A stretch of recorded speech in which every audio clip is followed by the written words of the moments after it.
Virginia's governor's race draws big names from both parties.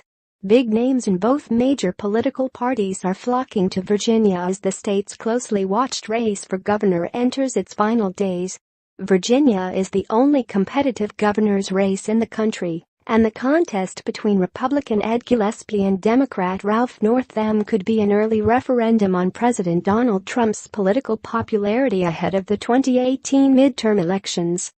Former Attorney General Eric Holder Jr. and U.S. Senator Kamala Harris of California spent the weekend at Get Out the Vote rallies and black churches trying to rally Democrats around the statewide ticket. Virginia has the fate of our country in its hands, Harris, a rising Democratic Party star widely mentioned as a potential national candidate, said at rallies Sunday at a Richmond cidery. Gillespie has an event scheduled Sunday evening with U.S. Senator Rob Portman of Ohio and a Monday event with U.S. Senator Marco Rubio of Florida. Gillespie campaigned last week with New Mexico Governor Susana Martinez.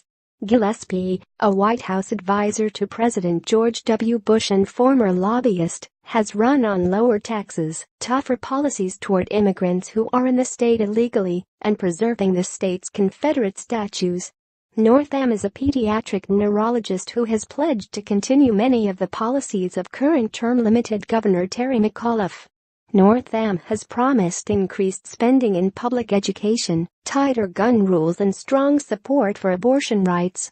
Both mild-mannered candidates will be looking for a high-profile surrogate to help boost turnout in an off-year election, when voter interest typically dips.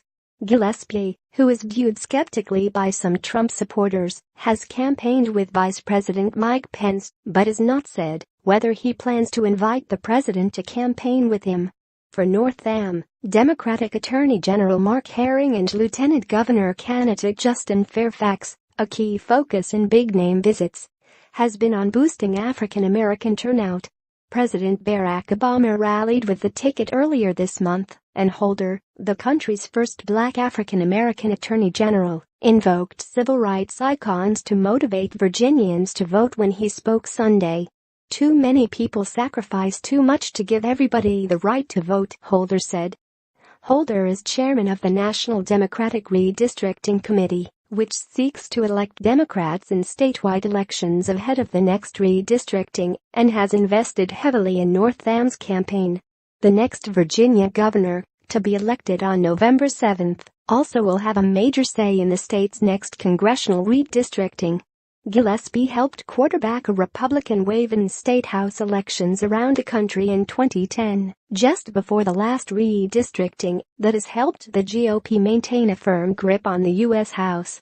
In Virginia, Democrats often complain of unfairly drawn districts in the last round, pointing out that Democrats hold every statewide office, but Republicans have a majority in both state chambers and in congressional seats. Amber Caldwell, a Chester resident who showed up to hear Holder and Harris speak Sunday, said she's been particularly motivated to support Northam because of the importance of redistricting. "It determines everything," she said.